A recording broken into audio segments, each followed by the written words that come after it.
Tadam. Elle est quand même bien cette musique. Bien le bonjour tout le monde, salut les gars, ici 69 Zelos, bienvenue pour une nouvelle vidéo, un nouveau test rétro, très rétro, vu que cette fois on s'attaque à un jeu NES. Alors on est toujours dans le mois Rareware, entre guillemets, donc, eh ben, je vous ai fait un espèce de petit hors-sujet sur Diddy Kong Racing. Pourquoi un hors-sujet? Tout simplement parce qu'il ne fait pas partie de la compilation Rareware, mais c'est quand même un jeu Rareware, donc il fallait quand même que je vous le présente. Eh ben, on va en faire un deuxième. Voilà, il se trouve que là, j'ai le temps de vous faire ce test qui, à mon avis, sera très court, vu qu'on parle d'un jeunesse, hein, tout simplement. Et je vous avais dit dans ma première partie, je crois que ce jeu-là, ou la deuxième partie, je pense plutôt, parce que la période NES, ça a été la deuxième partie, on allait voir quelques jeux. Qui allaient faire l'objet d'un test, mais non pas d'un test rapide comme j'ai pu le faire dans les anciennes parties, mais bel et bien d'un test unique pour chaque jeu. Et ce Solar Jetman, eh ben ça fait partie des jeux auxquels j'ai envie tout simplement de vous faire de véritables tests à proprement parler, pour la simple et bonne raison que c'est un jeu qui pour moi est vraiment important. Voilà. Pour moi ce jeu est vraiment très important parce que c'est sans aucun doute le jeu qui m'a le plus marqué. Je pense pouvoir le dire ça, je veux dire, de façon inconsciente. Je ne sais pas si c'est français ce que je dis, mais c'est comme d'hab, ça avait rien à foutre, il s'est rien passé. Mais vraiment, Solar Jetman, c'est un jeu qui m'a vraiment marqué. Mais quand je dis marqué, c'est qu'il m'a marqué à vie. C'est-à-dire que, vous savez, ça c'est pour les gamers qui, comme moi, jouent aux jeux vidéo depuis des dizaines et des dizaines d'années. Pour ma part, ça fait 20 ans maintenant, plus de 20 ans. Quand on était minot, on avait toujours, vous savez, des jeux auxquels on a pu jouer, mais pour certaines raisons, eh ben, on a perdu les jeux de vue. Certains jeux qui nous ont marqués, on les a perdus de vue et impossible de se souvenir de leur nom. Voilà, de leur nom, à quoi ressemblait ce jeu. On a des toutes petites images, vous savez, des petites images dans notre mémoire. Et pour le coup, vous savez, je suis en train de baliser parce que j'ai l'impression qu'il y a plus de musique. Alors je sais pas si c'est fait exprès ou pas. Non, c'était fait exprès, d'accord. Donc, ce Solar Jetman, ça en fait partie. C'est un jeu qui m'avait marqué, parce que je m'étais tout le temps souvenu de certaines images, de certains plans, de ce qu'il fallait faire dans ce jeu, mais impossible de mettre la main dessus. Impossible de me rappeler qu'est-ce que c'était. Et ça me le faisait également avec Tombi, notamment. Avec Tombi, pareil, c'était une démo à l'époque. Une démo que j'avais vraiment adoré torcher, retorcher dans tous les sens. Mais voilà, les années ont passé, je n'avais pas la Play 1, donc impossible de retrouver ce jeu. Et je l'ai finalement retrouvé un petit peu plus tard. C'est pareil pour ce Solar Jetman. Et ce Solar Jetman, du coup, je l'ai repris. Je me le suis procuré pour pouvoir y jouer pleinement. Et j'ai été très étonné. Alors ce jeu est sorti évidemment sur Nintendo Entertainment System le 26 septembre 1991 en Europe. Et ça m'a choqué parce que, encore une fois, souvenez-vous de ce que je vous ai dit, Rareware c'est vraiment un studio qui m'a marqué, qui m'a marqué à vie durant la période Super Nintendo et Nintendo 64. Donc j'ai vraiment un attachement très personnel à à feu ce studio. Et en reprenant ce Solar Jetman, en le retrouvant, et ben finalement, je me suis rendu compte que c'était également Rareware qui était responsable du développement de ce jeu. Je trouve ça vraiment génial comme coïncidence. Je sais pas vous, mais que le jeu qui m'est le plus marqué étant tout minot, parce que ce jeu j'y ai joué, je devais avoir entre 3 et 5 ans, quoi. Je veux dire, donc c'était vraiment des petits bouts de mémoire, et le fait que ce jeu qui m'ait vraiment marqué ait été fait par un des studios qui était vraiment très cher à mon cœur à l'époque, moi je trouve ça marrant. Je trouve ça vraiment très marrant. Et une petite note au passage, toutes les musiques que vous allez pouvoir entendre durant cette vidéo, eh ben elles sont composées par Monsieur David Wise. Et il y avait également une musique qui m'était restée en tête durant toute ma petite vie. C'est une musique que l'on verra, c'est une musique sur un des passages qui m'a le plus marqué, encore une fois. Parce que moi j'avais l'habitude des jeunesses, on va dire, quand il y avait des cinématiques, c'était des plans assez fixes. Vous savez, quand il y avait un semblant de mise en scène, c'était des plans fixes. Je n'ai connu Ninja Gaiden que bien plus tard. Mais ce jeu m'a bluffé pour plusieurs raisons. Mais parlons de ce dernier. En quoi consiste ce jeu? Eh ben c'est très simple. Vous incarnez un pilote de l'espace. Le but du jeu... Attendez, parce que j'ai plus la boîte. Peut-être qu'il va y avoir la synopsis sur Wikipédia, parce que pour tout vous dire, je n'ai plus la boîte hein, malheureusement, donc... je vais essayer de... Ah d'accord, donc c'est le troisième jeu de la série des Jetman après Jetpack et Lunar Jetman. Effectivement, quand on compare les deux jeux, il y a certaines similitudes. Solar Jetman étant bien sûr le jeu le plus poussé très clairement, mais je veux dire, ça a été un truc de taré. Et le but en fait, c'est on incarne un personnage du nom de Jetman. C'est un astronaute qui se balade dans plusieurs planètes. Et le but du jeu va être de retrouver les pièces du Golden Warp Ship. Donc c'est pour cela que tout simplement le sous-titre du titre général c'est Solar Jetman Hunt for the Golden Warp Ship. Donc la chasse au vaisseau d'or entre guillemets. Même si bon, moi je ne l'ai jamais vu. Qu'on soit très clair et net, ce jeu est d'une difficulté assez poussée et violente. Pour plusieurs raisons. Eh ben, c'est que ce jeu utilise quelque chose qu'on appelle la gravité. Tenez, regardez ce plan là. Vous voyez ce plan? Ce plan également est resté gravé dans ma tête, mais un truc de fou. Le fait de voir le vaisseau qui se balade, avec Jetman qui rentre dans son petit vaisseau, et qui décolle. Et hop, on commence à jouer. Alors, comme je vous l'ai dit, le but du jeu, ça va être à chaque fois de vous balader dans plusieurs planètes pour pouvoir récupérer pas mal de collectables ainsi que les morceaux du vaisseau d'or pour pouvoir progresser dans le jeu. Ce jeu est vraiment, je trouve, très poussé. Franchement, c'est un jeu que je trouve vraiment très poussé pour l'époque, pour plusieurs raisons. Déjà pour sa gestion de la gravité qui est juste impressionnante, je trouve. Je veux dire, on est en 91.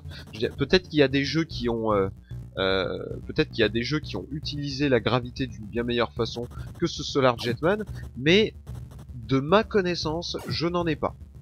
Voilà, de ma connaissance, je n'en ai tout simplement pas. Pour ma part, ce jeu est vraiment très poussé, et vraiment très en avance sur son temps par rapport à la physique, je veux dire. Le but, le gameplay, c'est simple. Vous avez deux boutons, évidemment.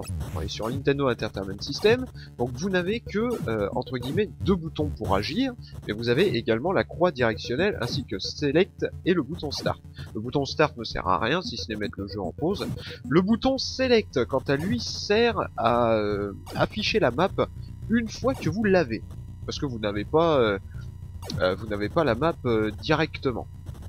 La chose qui en soi est intéressante, c'est que on ne va pas uniquement devoir récupérer des bouts du vaisseau d'or, parce que il faut bien comprendre que les voyages spatiaux, eh ben ça a un coût, voilà, ça a un prix. Donc ce qu'il va falloir faire, c'est déjà en premier lieu pouvoir récupérer du fuel ainsi que d'autres collectables, comme par exemple, allez, tu vas l'accrocher, merci. Comme par exemple ce diamant. Et là, ça c'est encore une fois un des aspects qui me montre que le jeu est vraiment très poussé. Parce que, souvenez-vous, je vous ai parlé de la gravité. Je vous ai parlé de la gravité qui est vraiment très bien gérée pour un jeu de 91, mais également la physique, encore une fois. La physique est quelque chose de vraiment très très poussé, je trouve, dans ce jeu. Comme par exemple, là, vous voyez le... dans n'importe quel jeu, autrement dit dans un jeu classique, on voit le diamant, par exemple, qui se fait tracter par notre vaisseau, si vous voulez, il peut se balader à droite à gauche. Pour l'instant, on ne voit pas grand-chose, parce qu'on est sur une planète où la gravité est quand même assez faible. Donc voilà, Storing Crystal, value 500. On a besoin de plus de cristal pour avoir une vie en plus. Ça fait partie des collectables qui font grandir, non pas votre score, le truc que vous voyez en bas à droite, 1583, c'est pas votre score, c'est votre argent. Voilà, c'est votre argent, parce qu'il va y avoir un système de gestion une fois qu'on aura terminé d'explorer une planète. À chaque fois, bien sûr, il va falloir faire le plein de notre gros vaisseau, non seulement faire le plein de notre gros vaisseau, mais également récupérer un bout du vaisseau d'or. Voilà. Et donc, la chose que je voulais vous dire, pour l'instant, ça ne se voit pas vraiment. Parce que on est sur une planète, c'est la première, on est sur une planète qui est assez, qui a une faible gravité. Voilà. Cependant, quand vous allez arriver, notamment à la deuxième planète, parce que rien que la deuxième planète est quelque chose d'assez poussé, encore une fois, ce jeu est vraiment difficile. C'est vraiment difficile, c'est un jeu qui demande quand même pas mal de challenge. Et donc, quand vous allez choper divers objets, comme là par exemple, là je vais choper le fuel pour le ramener au vaisseau. Voilà, ça se fait automatiquement, hein, bien sûr. Vous attrapez l'objet automatiquement. Pas besoin de se faire chier à essayer d'appuyer sur un bouton. Aïe aïe aïe aïe, allez mon grand, il faut monter. Et oui, ça c'est la subtilité de ce jeu. Les objets que vous trimballez ont un poids. Eh ouais, ils ont tous un poids différent selon le style d'objet que vous ramenez. Ça peut être des objets bien plus lourds, comme ça peut être des objets très légers, comme notamment le diamant. Mais encore une fois, comme je vous l'ai dit, le poids est pris en compte, la gravité est pris en compte, ce qui fait que si jamais vous êtes sur une planète avec avec une gravité très forte, donc autrement dit que vous allez atterrir d'une façon assez catastrophique, et ben tout simplement, qu'est-ce qui va se passer? Et ben votre vaisseau va être embarqué par le poids de l'objet. Et ça, il va vraiment falloir faire très attention, parce que comme vous pouvez le voir, on a 2 barres de vie. J'ai appuyé sur le bouton Start, quoique pas besoin. On a 2 barres de vie que vous pouvez voir en bas. Voilà. Le F, tout simplement, je ne sais pas à quoi ça correspond. Dans le sens, je sais à quoi ça correspond, mais je ne sais pas la signification. Hormis le F, ça doit certainement vouloir dire fuel, puisque c'est la barre de vie de notre petit vaisseau bleu que vous voyez là, et qui diminue au fur et à mesure de votre avancée dans votre exploration. Voilà. Donc je pense qu'à mon avis c'est le fuel, et ça c'est la barre de vie de notre petit vaisseau. Là regardez, tiens, j'ai récupéré un autre collectable. Cette fois-ci j'ai débloqué une amélioration pour mon petit vaisseau bleu. Et en appuyant sur le bouton bas, voilà, on a un bouclier, ce qui me permet de choper beaucoup moins de dégâts quand par exemple je me percute à un mur. Voilà, tout simplement. Mais en contrepartie, bien que on puisse choper beaucoup moins de dégâts dans les contre les murs, malheureusement ça a un effet entre guillemets négatif, c'est que tant que vous avez votre bouclier activé, vous ne pouvez pas tracter des objets. Donc il faut impérativement le désactiver en appuyant sur la touche O pour pouvoir tout simplement attraper un objet. Sachez que regardez, là pour l'instant vous voyez que ma barre de fuel est en train de baisser. Sachez que si jamais vous pensez que vous allez être un peu juste dans votre exploration, vous avez le choix, hop là, de retourner dans votre vaisseau. Si jamais le jeu considère que vous n'avez pas récupéré le bout de vaisseau doré, il vous le dit directement avec cet écran, il vous dit directement continue à explorer, tu n'as pas terminé. Du coup on repart et on a fait le plein. Voilà, comme vous allez pouvoir le voir, une fois qu'elle aura terminé son ascension, voilà, on a fait le plein. Donc ça c'est plutôt une bonne façon. Si jamais vous avez pris des coups et que vous n'êtes pas loin de votre vaisseau, que vous pensez que ça va être un petit peu con de devoir recommencer ou de risquer de perdre un vaisseau, eh ben vous avez la possibilité de rentrer dans votre vaisseau mère entre guillemets pour pouvoir refaire le plein. Chose qui est vraiment sympathique. Et la barre tout en bas, le W je ne sais pas à quoi il correspond, mais une fois que votre vaisseau est détruit, vous n'êtes pas mort. Vous n'êtes pas mort, c'est juste votre vaisseau qui est détruit, et à ce moment-là, vous incarnez Jetman. À ce moment-là, vous incarnez Jetman qui est tout seul, sans défense, et il va falloir revenir au vaisseau le plus vite possible pour pouvoir récupérer un petit vaisseau. Parce que évidemment, quand Jetman est tout seul, quand Jetman est tout seul, il ne peut traquer aucun objet. Je veux dire, voilà, tout simplement. Donc il va falloir revenir au vaisseau mère le plus rapidement possible. Il y a pas mal de petits passages comme ça, comme vous pouvez le voir, qui sont entre guillemets des raccourcis. Ah merde, putain, je suis retourné dedans. Il y a pas mal de petits passages comme ça qui sont des raccourcis. Encore une fois, ça nous fait genre un petit passage dans un trou noir. Graphiquement, le jeu est pas trop mal, même si ça reste assez simpliste. Parce que évidemment, on va être très souvent dans l'espace. Je veux dire, il n'y a pas de projet d'architecture et tout ça. Là, c'est vraiment le level design qui est mis à contribution. Voilà. Sachant que pour l'instant, je ne peux pas vous montrer, je ne peux pas vous montrer la carte, parce que la carte s'achète une fois qu'on a terminé. La carte s'achète une fois qu'on a terminé d'attraper un vaisseau, tout simplement. Non, d'attraper un bout du vaisseau, voilà. Donc là je vais mettre mon bouclier pour ne pas passer à l'intérieur de l'espèce de trou noir. On va tuer ces espèces de petites tourelles là. Le bestiaire est en soi assez varié, pas vraiment dans son design, mais surtout dans leur capacité. Il y a des petites tourelles comme ça qui tirent un petit bout comme ça, la mort moelle-nœud. Il y a des ennemis qui nous poursuivent, comme la boule verte que vous avez pu voir, mais il y a également des espèces de petites boules à forte gravité qui soit vous attirent, soit vous repoussent. Et ça, encore une fois, c'est quelque chose de vraiment intéressant. Le travail fait sur, encore une fois, sur la gravité et sur la physique, c'est juste bluffant. Là, tenez, regardez, vous voyez cet objet là? Cet objet, c'est un bout du vaisseau d'or. Pour pouvoir le ramener, il va falloir que je le ramène dans cette petite sphère qui se trouve là-bas. Et il sera directement transporté à mon vaisseau. Le souci, eh ben, c'est que c'est un objet qui est très lourd. Voilà. Et que si jamais je me mets juste au-dessus, que j'attends que mon vaisseau l'accroche, et que j'essaye, tant bien que mal, de pouvoir l'emmener de la façon la plus simple possible, eh ben, je vais être emporté par le poids du bout du vaisseau. Ce qui fait qu'au lieu de monter vraiment rapidement, soit je vais monter mais de façon très très lente et ça risque d'être très chiant parce que le jeu, l'objet risque de se balancer et de m'emmener un petit peu partout là où je ne voudrais pas.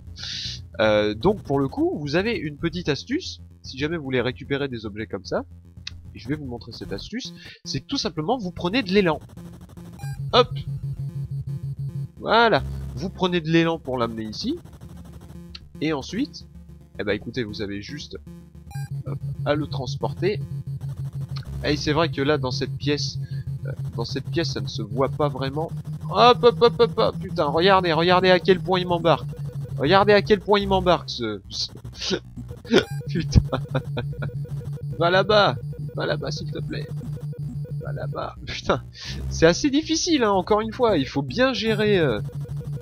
il faut bien gérer le poids, il faut bien gérer notre vaisseau, il faut bien gérer la gravité. Encore une fois, hein, c'est vraiment poussé.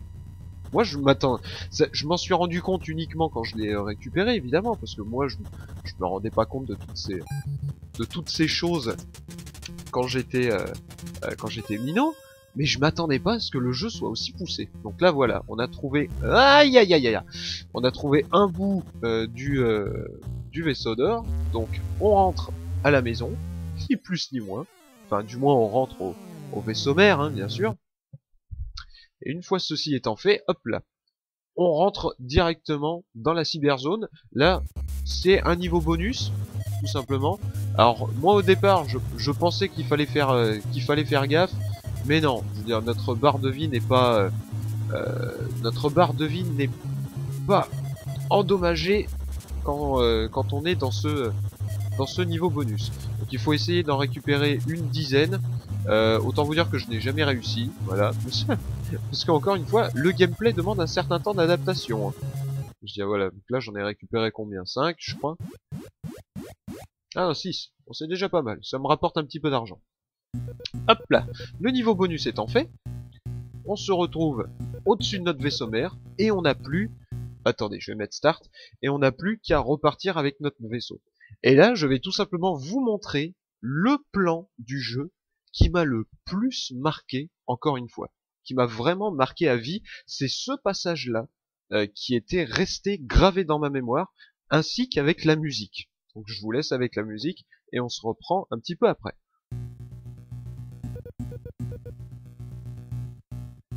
Ah, quoique, apparemment je n'ai pas terminé. Ah bah putain, je me suis fait niquer. Je me suis fait niquer tout seul. Apparemment je n'ai pas terminé quelque chose. Qu'est-ce que je n'ai pas fait? Qu'est-ce que je n'ai pas fait? Il y a quelque chose que j'ai oublié ici? Je crois pas, je crois pas. J'ai vite fait aperçu quelque chose, mais c'était pas vraiment quelque chose d'important. En bas, je sais qu'il n'y a plus rien. Je veux dire, j'ai récupéré. Il n'y a pas beaucoup de choses à récupérer dans le premier level. Hein. Je sais qu'il y a un upgrade pour le vaisseau bleu, le bout du vaisseau d'or, et un diamant et du fuel. Là, je comprends pas. Là, j'ai tout le fuel, j'ai récupéré le diamant. Ce jeu serait-il en train de me troller? Bah, attendez, écoutez, on va réessayer. Si jamais ça marche, je me tais.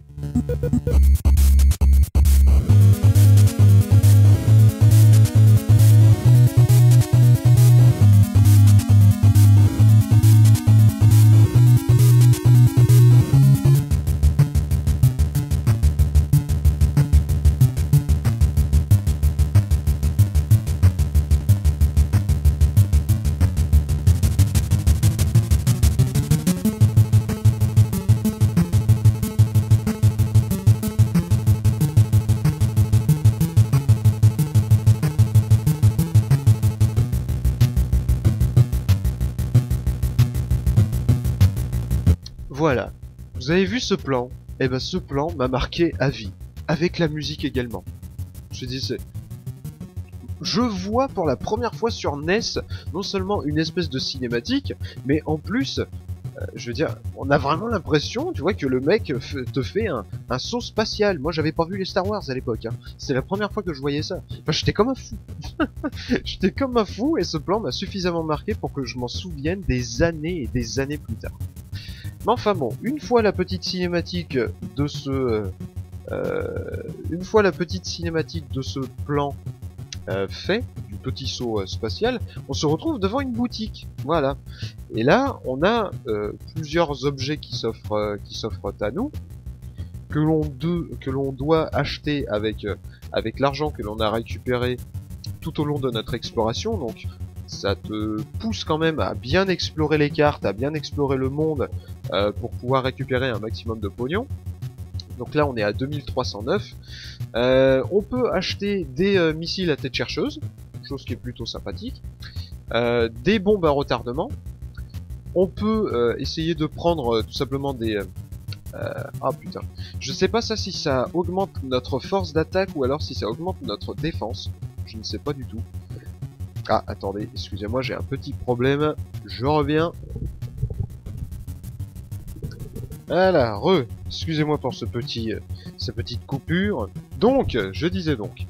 Oui, ça, je ne sais pas si jamais c'est des balles plus puissantes. Parce que moi, je vois boulettes. Donc, pour moi, c'est pack. Enfin, je veux dire, c'est des balles. Mais titanium boulette, ça pourrait être également un truc pour la résistance de notre vaisseau. Mais je ne crois pas. Ici, ça nous donne tout simplement un meilleur moteur, donc un meilleur boost entre guillemets. Même si le boost on le récupère le véritable boost on le récupère On le récupère vraiment dans la deuxième map. Donc ça, je pense qu'à mon avis, c'est plus un espèce de moteur qui permet de, vous savez, de pouvoir mieux gérer la gravité malgré le fait qu'elle soit très forte ou ce genre de choses. Et on a ceci qui est tout simplement le mapping device. Donc c'est la map. Et si jamais on achète cette amélioration, on aura droit à une zone complètement cartographiée de la map. Vous savez quoi? On va essayer ça, tiens. Efficient Engine et Map Device, tiens. Hop là. Tiens, ça je l'ai déjà, voilà. Et on va prendre ça. Voilà. On appuie sur le bouton B pour sortir et on voit tout simplement notre deuxième planète, la deuxième planète que l'on va voir, donc qui s'appelle Mexomorph. Apparemment, what the fuck, Mexomorph. Vous avez les caractéristiques, le diamètre, alors bien sûr ce n'est pas en kilomètres ou je ne sais quoi, le diamètre et la gravité c'est bien sûr un indice, voilà, c'est uniquement un indice sur comment la map est-elle grande ou petite, et la gravité si jamais elle est plus ou moins forte. Une petite note, vous avez vu à quel point j'en ai chié avec le bout de vaisseau d'or, hein. Vous avez vu ça? On était sur une planète à gravité 8. Là, on est sur une planète à gravité 24. Pour tout vous avouer, je n'ai jamais dépassé la 3e planète. Je ne sais pas combien il y a de planètes dans ce jeu. Peut-être qu'il y en a 5, peut-être qu'il y en a 11, j'en sais rien du tout. Mais moi, c'est la 3e. La 3e, je n'ai jamais réussi à aller aussi loin. Parce que déjà, j'ai énormément de mal à faire la 2e. Donc, press start to land. Voilà. Une nouvelle petite cinématique avec le vaisseau qui va arriver. Voilà. On atterrit avec un nouvel environnement, bien sûr. Je vais boire un coup, moi. Alors. Oh putain. Effectivement. Excusez-moi, j'ai renversé mon coca. Il va falloir nettoyer ça vite fait. Évidemment, faut que ça m'arrive maintenant.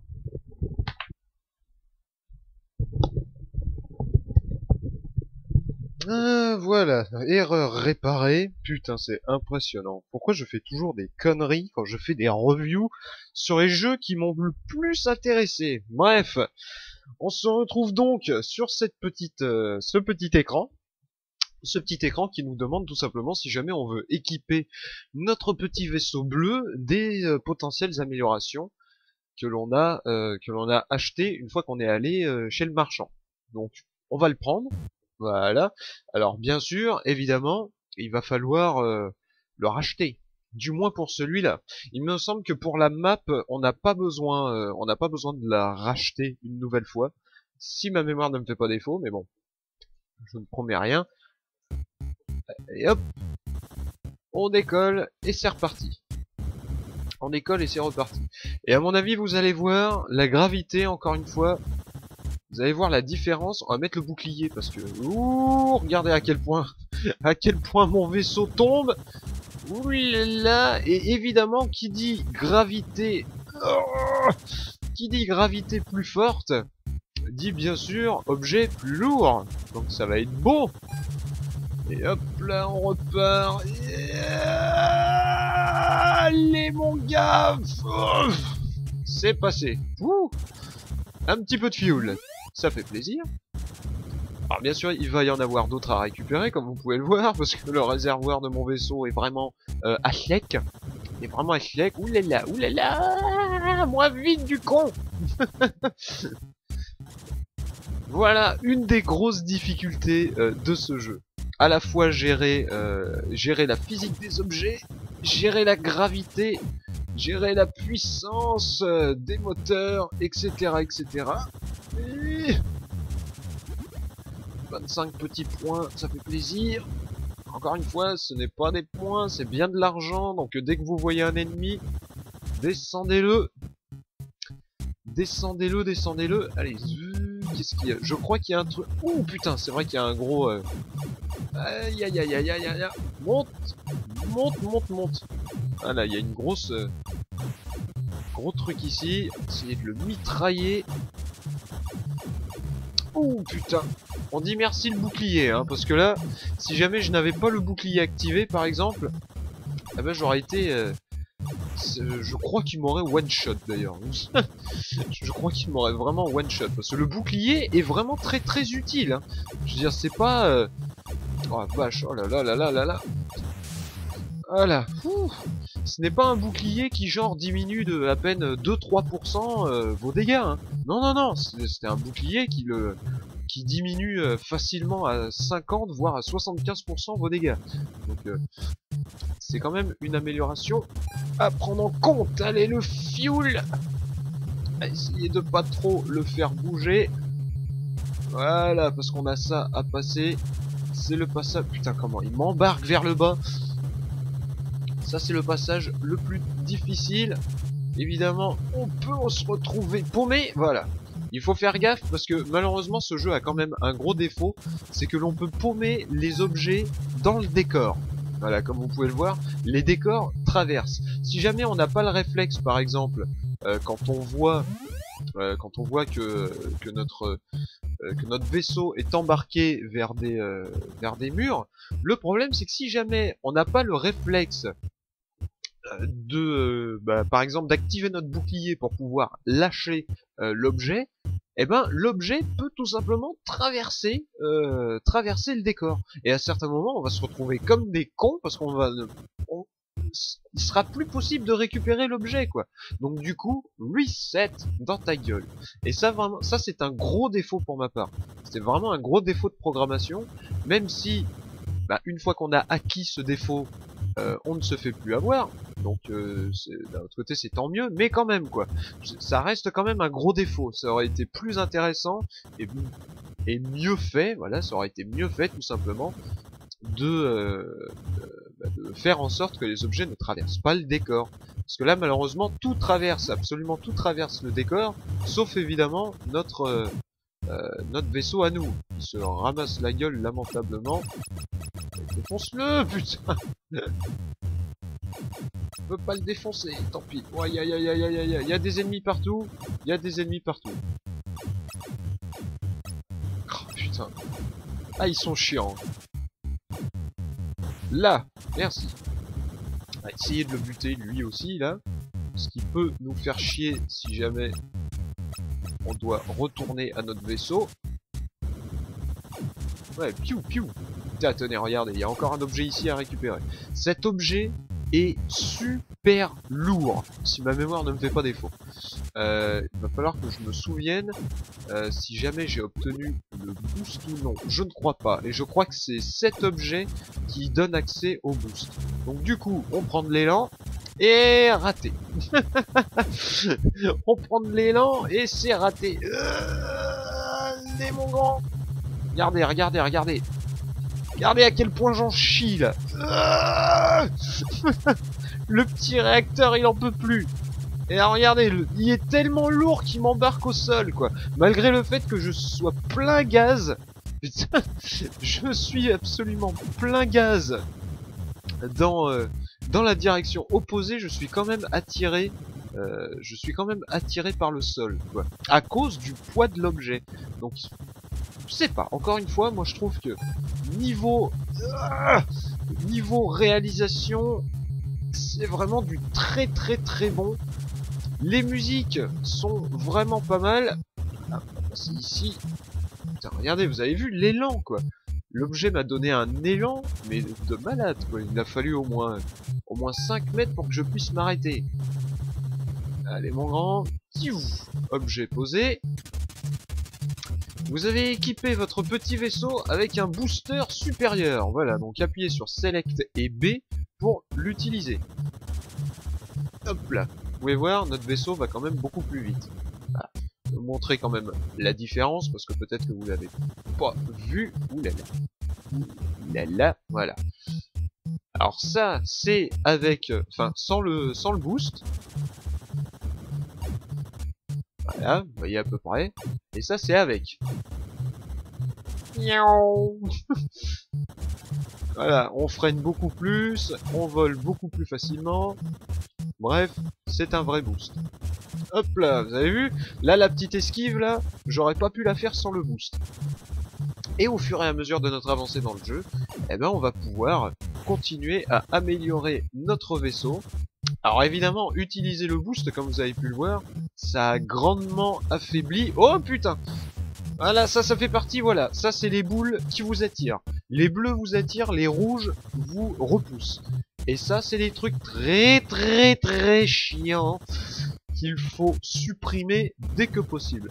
D'où la grande utilité du bouclier que j'ai actuellement autour de moi. Vous imaginez, si jamais on n'avait pas le bouclier, là, le jeu serait tout simplement impossible. Et à mon avis, j'aurais eu beaucoup moins de patience pour pouvoir y jouer. Mais en soi, au final, je pense qu'on va s'arrêter là. Parce que je n'ai plus grand chose. Oh, putain, il nous attire. Ah, faut essayer de le défoncer. Oui. Là, merci. Putain. Alors bien sûr, il me semble que ce jeu était quand même... je ne sais plus où est-ce que je l'ai vu, je crois que je l'avais retrouvé comme ça, dans un espèce de classement qui montrait les jeux les plus difficiles. Putain, il y a une boule ici. Une boule qui repousse, une boule qui attire. C'est du n'importe quoi. Putain, on se frotte au mur comme c'est pas permis. Putain, mais remets ton bouclier. C'est déglingue là. Putain, je crois que c'est bon. Putain, je crois que c'est bon. Je crois qu'elle est détruite. Non, toujours pas. C'est bon. Pouah, c'est bon, merci. Putain, vous avez vu à quel point j'ai ramassé. Hein. À quel point j'ai ramassé. Allez mon grand, viens avec moi. Voilà. On va utiliser un coup de boost pour monter plus facilement. En faisant gaffe quand même, parce que ce serait con que je me défonce la tête contre le plafond. Ah, putain, mais je fais pas gaffe. Oh putain. Et voilà, ça je me suis fait surprendre par un ennemi. Donc là, vous voyez, on est Solar Jetman. Voilà. En gros, on est Jetman. Le problème, c'est que on est sans défense. Oh, et voilà, quasiment le moindre tir nous one shot. Une fois une vie perdue, eh ben, on retourne, hop là, on retourne à l'endroit où est-ce qu'on est mort. Et on est reparti, voilà. Et je pense que voilà, comme vous pouvez le voir, ce n'est pas parce qu'on est mort que les objets changent, retournent à leur position principale. Non, non. Les objets restent à la position où on les a laissés quand on perd un vaisseau, voire même quand on perd une vie. Là, par exemple, vous avez vu, j'ai fait exprès de ne pas prendre le bouclier, pour la simple et bonne raison que si jamais je l'avais fait, j'aurais laissé le diamant à l'intérieur du décor. Donc voilà, ça c'est pour ma part un beau défaut. C'est vraiment dommage quoi, parce que ce jeu a quand même une réalisation technique qui est vraiment sympathique, qui est vraiment excellente pour l'époque.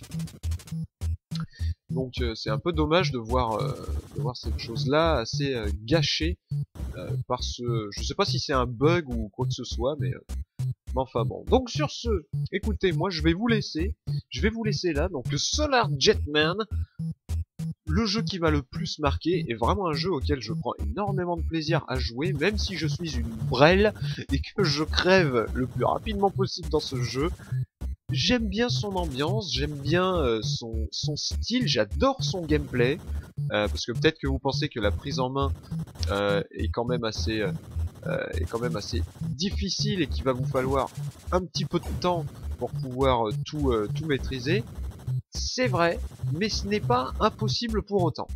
Ce n'est pas impossible pour autant, et quand on réussit certaines actions, en maîtrisant très bien la gravité par exemple, c'est vraiment excellent. C'est vraiment excellentissime, c'est vraiment jouissif comme c'est pas permis. Et donc je ne peux que vous le conseiller. Voilà, voilà.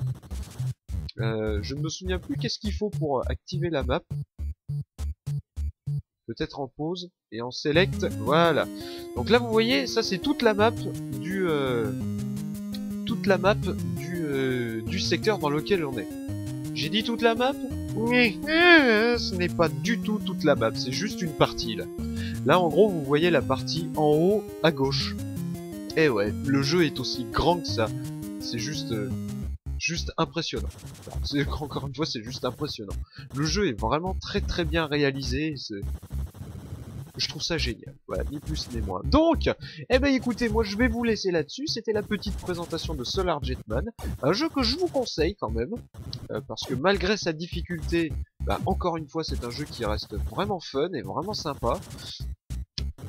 Puis c'est fait par les Rareware, donc ça se ressent vraiment, ça se ressent que c'est fait par Rareware. Et donc sur ce, il ne me reste plus pour moi qu'à tirer ma révérence. Sur ce, je vous dis ciao à tous, à la prochaine pour une nouvelle vidéo, c'était 69 Zelos, et bonne partie tout le monde, ciao bye bye.